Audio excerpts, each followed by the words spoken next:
नमस्कार दोस्तों, मैं हूं मुक्ता दीक्षित एस्ट्रोलॉजर। आज की वीडियो में हम बात करेंगे शनि की साढ़े साती, अढ़ैया के बारे में बात करेंगे और महादशा। दोस्तों, यदि आपको किसी प्रकार से शनि की साढ़े साती चल रही है, अढ़ैया चल रही है, महादशा चल रही है, तो इसमें हमें शनि की शांति अवश्य करना चाहिए। इस वीडियो के अंत तक आप बने रहिए।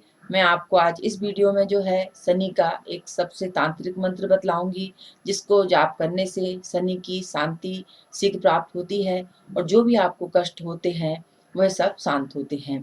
तो दोस्तों, आइए आज हम इस वीडियो में जानेंगे कि शनि की साढ़े साती क्या है, किन किन राशियों पर चल रही है और किन पर इसका प्रभाव है इस वर्ष। तो ये सारी जानकारी आपको इस वीडियो के माध्यम से दूंगी दोस्तों।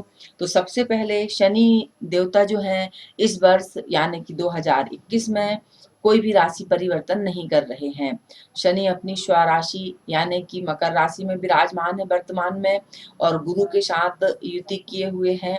और इसी कारण से जिन जिन राशियों पर जब भी शनि के कष्ट चलते हैं यानी कि अढ़ैया चलती, साढ़े साती चलती है, तो ऐसी स्थिति में आपको किसी न किसी प्रकार से शारीरिक, मानसिक, आर्थिक कष्ट उठाने पड़ते हैं।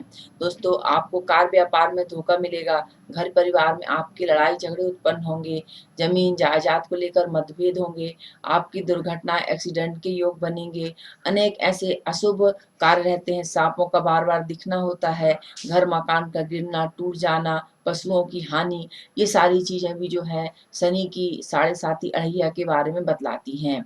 लेकिन हमेशा शनि की जो अढ़ैया है, साढ़े साती या महादशा सदैव खराब नहीं होती है।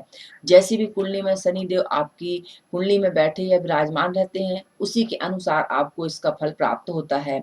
तो दोस्तों, जो अधिक फल रहता है हमें कुंडली से विचार करना चाहिए ताकि हम सही निष्कर्ष रिजल्ट निकाल सकें। तो दोस्तों, आज की जो वीडियो है यह है शनि की साढ़े साती।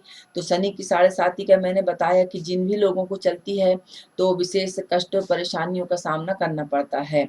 शनि की प्रसन्नता के लिए जो है हमें सिंपल में हमें शिव जी, गणेश जी और जो रहते हैं हनुमान जी का पूजन अर्चन सदैव करते रहना चाहिए। यह सबसे सरल उपाय है। आप मंगलवार, शनिवार को दीपदान कर सकते हैं। दोस्तों, साथ ही साथ आप सुंदरकांड है, हनुमान चालीसा है, इसका पाठ करने से शनि की जो साढ़े साती रहती है उसका कम असर कम होता है। इसके साथ हम जानते हैं कि किस किस राशि पर शनि की अढ़ैया का प्रभाव है। तो इस वर्ष जो है मिथुन राशि और तुला राशि, इन पर शनि की अढ़ैया का प्रभाव चल रहा है। इसके कारण से कुछ कार्य व्यापार, मन में अशांति, आर्थिक स्थिति जो है डावाडोल होना, कार्य चलते चलते बंद होना, ये ऐसे बहुत से कार्य हैं जो कि इस दौरान आपके साथ घटित होंगे, अशुभ घटनाएं घटित होंगी। और इन राशियों पर शनि की जो है साढ़े साती का प्रभाव है, तो वह राशि आती है धनु। धनु की इस वर्ष जो है उतरती हुई साढ़े साती का प्रभाव धनु राशि पर है और मकर राशि पर जो है हृदय पर है और कुंभ राशि पर जो है सिर पर प्रभाव है शनि की साढ़े साती का। तो दोस्तों, इस प्रकार से ये तीन राशियां जो हैं साढ़े साती के प्रभाव से जो है ग्रसित हैं। तो इनकी शांति हमें अवश्य करना चाहिए कि साढ़े साती के दौरान बहुत अधिक रोग, कष्ट, नुकसान आदि की बढ़ोतरी हो जाती है। इन सब से बचने के लिए जो है हमें उपाय अवश्य करना चाहिए। दोस्तों, इस बार शनि राशि परिवर्तन नहीं कर रहे हैं, केवल नक्षत्र परिवर्तन कर रहे हैं। तो शनि जो है 22 जनवरी से श्रवण नक्षत्र में प्रवेश करेंगे, तो उसके अनुसार फल घटित होगा। और शनि देव का जो है इस वर्ष जो युति बनी हुई है वो गुरु और शनि की युति बनी हुई है, तो इनका भी मिश्रित प्रभाव जीवन पर घटित होता है। तो दोस्तों, अब हम शनि के उपाय के बारे में भी जानते हैं कि हमें उपाय जरूर करना चाहिए, कि हम बहुत कठिन उपाय नहीं कर सकते हैं। तो आप दोस्तों सबसे सरल उपाय कर सकते हैं। आप खील लेकर के, एक खील जो है, 7 खील अलग से ले लीजिए, लोहे के खील जो रहते हैं, आप उनको लेकर के प्रत्येक शनिवार को एक खीले को अपने सिर के ऊपर से 7 बार उतारना है आपको और ओम सम शनिश्चराय नमः इस मंत्र का जाप करते हुए आपको उतार करके, और जो अकौआ यानी श्वेत आर्क का पौधा रहता है उस पौधे के पास आपको डालना है। और 7वें शनिवार जो है आपको जो आपने जो सातों की जो आपने रखी हैं उसी वृक्ष के नीचे आपको दवा देनी है। तो इस प्रकार से आप पहले भी एक एक करके दवा सकते हैं, डाल सकते हैं वहां पर, और लास्ट में एक साथ भी जा करके आप डाल सकते हैं। तो इस प्रकार से इससे शनि की साढ़े साती जो रहती है इसका असर कम होता है। साथ ही साथ आपको काले कुत्ते और गाय की सेवा करना चाहिए। इसके साथ गरीब हैं, जिनको बहुत अधिक आहार सामग्री की आवश्यकता रहती है, ऐसे लोगों की हमें मदद करना चाहिए। निर्धन और गरीबों की मदद करने से शनि देवता की विशेष कृपा दृष्टि प्राप्त होती है।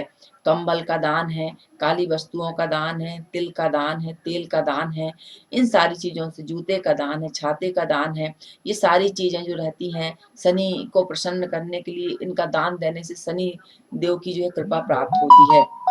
तो दोस्तों, इन चीज़ों का हमें दान अवश्य करना चाहिए साढ़े साती के दौरान। और इनका विशेष मंत्र जाप भी रहता है, संख्या भी निश्चित बतलाई गई है हमारे शास्त्रों में कि किस प्रकार से हम मंत्र जाप कर सकते हैं। तो दोस्तों, इसके लिए सबसे पहले आता है कि शनि का जो तांत्रिक मंत्र है, इसका जो कम से कम जो है 23,000 बार जाप करना चाहिए। यदि आप 23,000 बार जाप कर लेते हैं, हवन शांति करवा लेते हैं, तो आपको बड़े बड़े कष्ट या अरिष्ट शनि के हो रहे हैं तो इनसे आपको शांति की प्राप्ति होती है।